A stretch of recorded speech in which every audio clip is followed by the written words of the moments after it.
It's video instruction time. Hopefully clarify some maybe questions you guys have. Some of the logistics, actually just making them up as I go along here because I really got to think about it to make things as even as possible, because we have some teams that are mixed, some teams that are same sex, so you guys will be using the same dumbbell, or some teams will have different equipment, and there's a little bit of advantage to that, so I have to negate that advantage. So this is what I came up with for Santa's workshop. So it starts off with 60 wall balls for the scaled athletes and 80 wall balls for the RX athletes. So 3, 2, 1, go is how it starts. There's going to be some lines. If you can see the two little chalk lines I drew close to the wall there, that's where you're going to have to stand behind to start the workout. So whoever partner A is that's going to start the wall balls, they have to stand behind the line. All right. So it'd be 3, 2, 1. That person can come over to the ball and pick it up and then start their wall balls. Now, as far as standard of movement, we need the squat below parallel. This is what the judges will be looking for. So I didn't warm up for this, and you know how I am, I'm usually tight, but just to show you, hopefully you can see, distinctly hip crease below the height of the knee, below parallel. So you're getting down, no rep, no rep, no rep, no rep, no rep, getting close. This is a distinct rep, hip crease below parallel, okay? And then up for the throw. Now when you throw, you have to hit the either 10-foot or 9-foot line. What has to happen is the judge needs to see the line below the height of the ball, okay?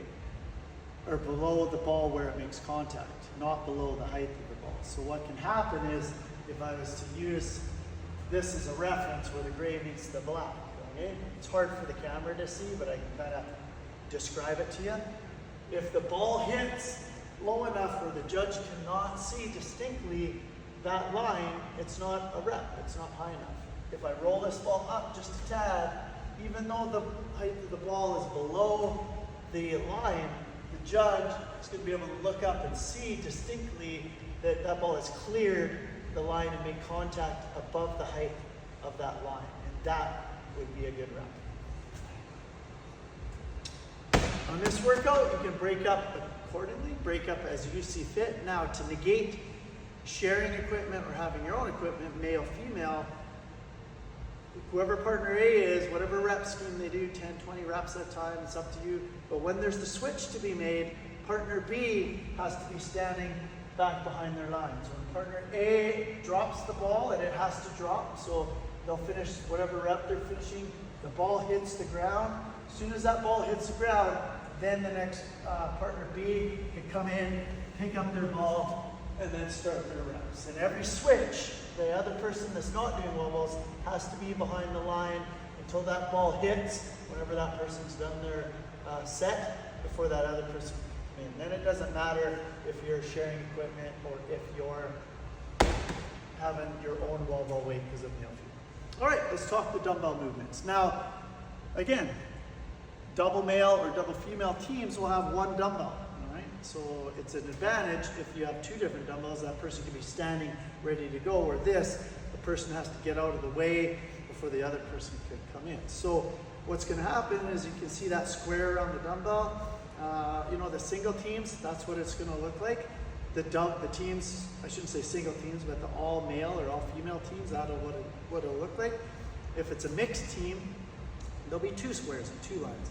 So there'll be another square over here or something, so the person still has to start behind the line. So when you get to the dumbbell, so you'll be finishing the wall ball, you're going into single dumbbell hang, clean and jerk. So whoever finishes the wall balls, that other partner can be standing here. As soon as that wall ball hits the ground, the person comes in, okay? Single dumbbell hang, clean and jerk, they pick it up to deadlift. They do their first hang clean. Usually what we see is swing between the legs, bring it up to front rack position, dumbbell head has to make contact with the shoulder, dip, drive, get full lockout extension with bicep showing in line or behind the ear, so we got a nice straight. What we can't see is this. You need to get full lockout, and that's just what judges will be looking for. okay? And then you're back down. So it'll be clean, boom. Or you could come down here. You don't have to go shoulder and then swing and then press. You could bring it all the way down, but it has to get to the shoulder. It has to then be pressed. It can't miss the shoulder or people are gonna start snatching it. You can't have that, so it has to be distinct shoulder touch, dip drive, press, lock out. You can either come down by doing this, or you can come down doing this, but getting it back to shoulder, dip drive, and then the press. So when that person's done whatever set they're gonna do, if they're a same-sex team, they have to put the dumbbell down in that square, get out of the way. That other partner's back here behind this line. They can come in and hit their set. If they're a team that has their own equipment, male, female, that other person would be over here with their dumbbell. As soon as that person sets the dumbbell down on the ground, then that other person can come in and start their reps to make it even for those sharing equipment or having their own equipment. So you know how the transition of the movement works as far as partner A and partner B. We'll go through the other movements now. So now that's hang, clean, and jerk. We have the goblet squat. So much like the wall ball, just breaking parallel, right? You gotta hold the dumbbell, obviously, in the front rack position. We can see this position, or we can have it in this position. Doesn't matter, but what we need to see again, hip crease distinctly below the height of the knee, and full lockout extension, showing hips locked out and forward, showing legs fully extended. So we can't see this, right? That's not an opening of the hip or straightening of the leg. That's a straightening of the leg, but not opening of the hip. There's the hip distinctly open on that, okay? Then we got the single arm devil's press. So again, your dumbbell would be starting in the square. So you'd hit that burpee.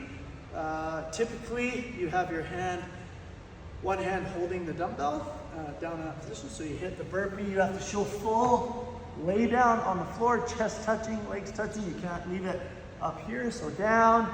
Now, typically what we see for technique purposes, people jump up into a straddle. They would swing that dumbbell between the leg and then snatch it up into position. Again, showing full extension of legs and hips, dumbbell in line with the body. They can't be left out here. It has to come through and show full extension and in line with the body. And they don't show alternating, so you can do as many on one side as you want. You can alternate, it's totally up to you on that. When that athlete's done, bring it down, set it down, get out of the way for the other partner, or set it down, then that other person, if they have their own dumbbell, can get in for that, their set, right? And then we have the lateral burpees over the dumbbell. So you have to physically show going over the dumbbell, and you have to leap over the dumbbell. So it's here, down, up. Okay, you can either do this, or you can get up and you can do this. Okay? But what you can't do is just that. Okay? So you have to leave the floor with one foot before that other foot can touch. So that would be a no rep. This would be a rep. Okay? This would be a no rep. This would be a rep. Okay? Yeah. And then you would repeat and up and over on that. But you do need to show going over the dumbbell. You can't be behind the dumbbell on those. You can stay low, so you don't have to stand up tall. You can get over it like that if you choose to. As far as the logistics of that, we have scaled athletes going first with a 9-minute time cap within that. If they beat it, our ex-athletes can then take over and get right in to their workout. So obviously, scaled athletes, you're getting your dumbbells kind of out of the way after you've done the workout, because that our ex-athletes will be right in doing their wall balls. So you just clear the squares and all that the stuff. So you kind of got to work as a team there. So scaled athletes get done in 8 8:37, they beat the time cap. So then RX athletes can take off right at 8:37 and start their workout. Now, if scaled athletes cap out, they don't finish the workout, they take it right to the 9-minute mark and miss some reps, they stop their workout immediately. The judge signs off on where they made it to in the workout. They will be assigned penalty seconds for missed reps eventually, but then RX athletes take off right at the 9-minute mark, trying to complete their workout and trying to beat the time cap. Okay? So missed reps will equal added seconds onto the 9 minutes, so there'll be 9 minutes and whatever seconds penalty they have for missed reps. Okay? And then RX athletes take off at that 9-minute mark, trying to beat a total time cap of 18 minutes. All right? And then if RX athletes aren't able to complete it in the 9-minute cap, or sorry, the 18-minute total time cap, then again, they would be assessed penalty seconds for missed reps on their workout too.